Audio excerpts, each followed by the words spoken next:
नमस्कार बंधुरा আমার বৃষ্টিপর্ণা চ্যানেলে আপনাদেরকে স্বাগত। আজ আমি চলে এসেছি চর্বির ঘুগনির একটা রেসিপি নিয়ে। চর্বির ঘুগনি আমি এর আগেও পোস্ট করেছি, কিন্তু আজকে আমি যেটা করব সেটা একটু অন্যরকম ভাবে করব।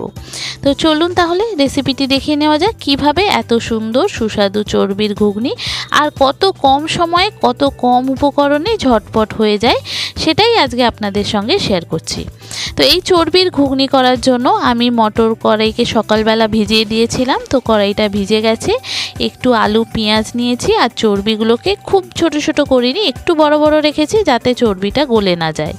এবার কড়াইতে পরিমাণ মতো সর্ষের তেল দেব, দিয়ে ফোড়ন দেব একটু গরম মশলা জিরে। দেখুন এই রান্নাটি পুরোটাই আমি সর্ষের তেলে করব, এখানে সাদা তেল আমি ব্যবহার করব না। তো আমি একটু গরম মশলা আর জিরে দিলাম, মানে দারুচিনি এলাচ লবঙ্গ আর জিরে। খুব ভালো করে যখন সুন্দর গন্ধ বেরোবে তখন যে পেঁয়াজটা কেটে রেখেছিলাম সেই পেঁয়াজটা আগে দিয়ে দেব। পেঁয়াজটা একটু নাড়াচাড়া করার পর তারপরে যে আলুটা কেটে রাখলাম সেই আলুটা দিয়ে দেব। আলু আর পেঁয়াজ খুব ভালো করে ভাজতে হবে। আলু পেঁয়াজ খুব ভালো করে ভাজা হয়ে গেলে তারপরে চর্বিটা দেব। বন্ধুরা, রেসিপিটি যদি ভালো লাগে তাহলে আমার চ্যানেল বৃষ্টিপর্ণাকে অবশ্যই সাবস্ক্রাইব ও ফলো করে দেবেন আর পাশে থাকার বেল আইকনটি অন করে দেবেন। তাহলে ভিডিও আপলোডের সাথে সাথেই আপনাদের কাছে নোটিফিকেশন চলে যাবে ভিডিও আপলোডের। কেমন হলো রেসিপিটি অবশ্যই পুরো ভিডিওটি দেখে কমেন্ট করে জানাবেন। যদি ভালো লাগে তাহলে একটা লাইক ও শেয়ার করে দেবেন।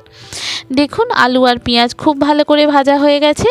এবার আমি এখানে যে চর্বিটা আর প্রথমে আদা রসুনের পেস্টটা দেব, দিয়ে একটু নাড়াচাড়া করব, নালে আদা আর রসুনের গন্ধটা কাঁচা গন্ধটা থেকে যেতে পারে।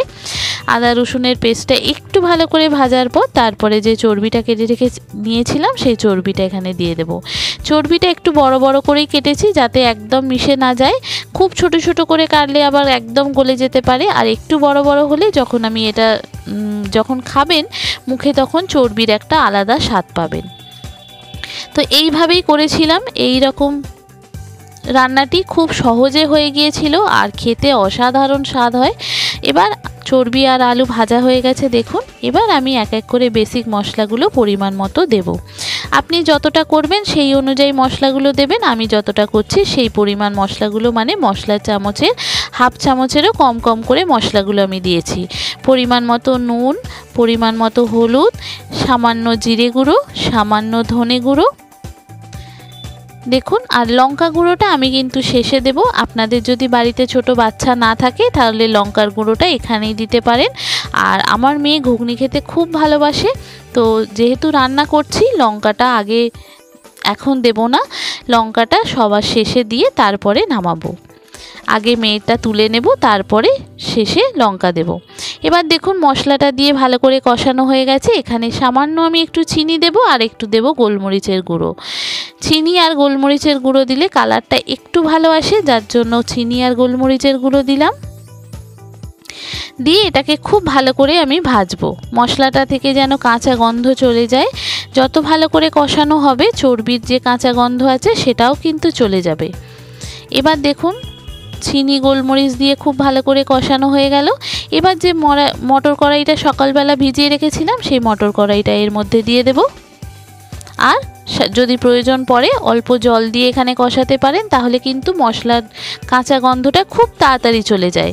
অনেক সময় কি হয় কাঁচা গন্ধটা থেকে যায়, কিন্তু একটু দেখবেন কষানোর পর জল দিয়ে কষাবেন, দেখবেন খুব তাড়াতাড়ি মশলার কাঁচা গন্ধটা চলে গেছে। এবার যে কড়াইটা ভিজিয়ে রেখেছিলাম সেই কড়াইটা দিয়ে দিলাম, দিয়ে কড়াইটাও এই আলু আর মশলা চর্বির সঙ্গে খুব ভালো করে ভেজে নেব, কষিয়ে নেব। এটা খুব ভালো করে কষানোর পর তারপরে একটা প্রেসার কুকার নেব, নিয়ে এইটা ঢেলে দেব প্রেসার কুকারের মধ্যে।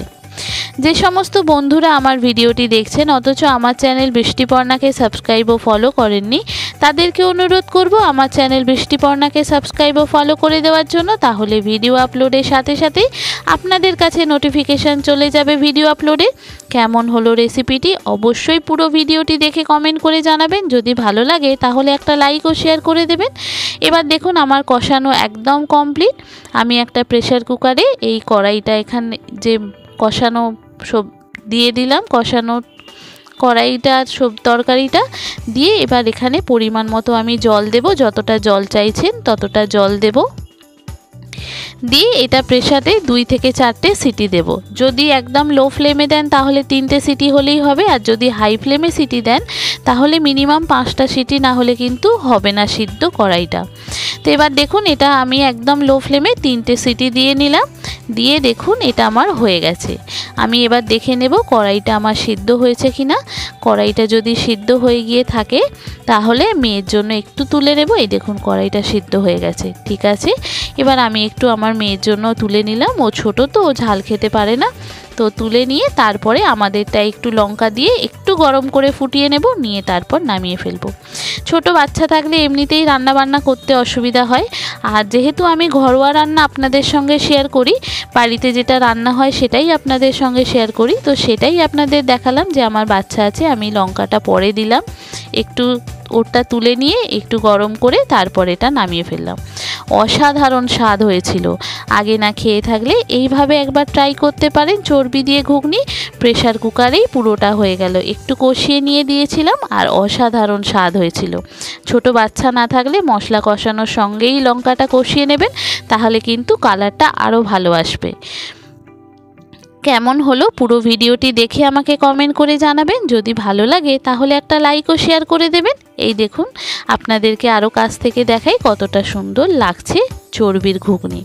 রাতে রুটি, লুচি, পরোটা সবের সাথে কিন্তু অসাধারণ লাগে। গরম পড়েছে ঠিক কথা, কিন্তু যদি একটু ঠান্ডা ঠান্ডা ওয়েদার থাকে এই রকম চর্বি দিয়ে ঘুগনি অনায়াসেই কিন্তু রাতে বানিয়ে ফেলতে পারেন। খুব কম সময়ে হয়ে যায় আর খুব তাড়াতাড়ি হয়ে যায়। এখানে দেখলেন তো সামান্য উপকরণ দিয়ে করেছি, টমেটো কিচ্ছু দিইনি আমি, আর স্বাদ হয়েছিল মারাত্মক। বাড়ির সবাই তো প্রশংসায় পঞ্চমুখ। আপনাদের কেমন লাগলো জানাবেন পুরো ভিডিওটি দেখে। যদি ভালো লাগে একটা লাইক শেয়ার করে দেবেন। সবাই ভালো থাকবেন, সুস্থ থাকবেন, সাবধানে থাকবেন। দেখা হবে পরের ভিডিওতে। আজকের মতো এখানেই টাটা। থ্যাংক ইউ বন্ধুরা।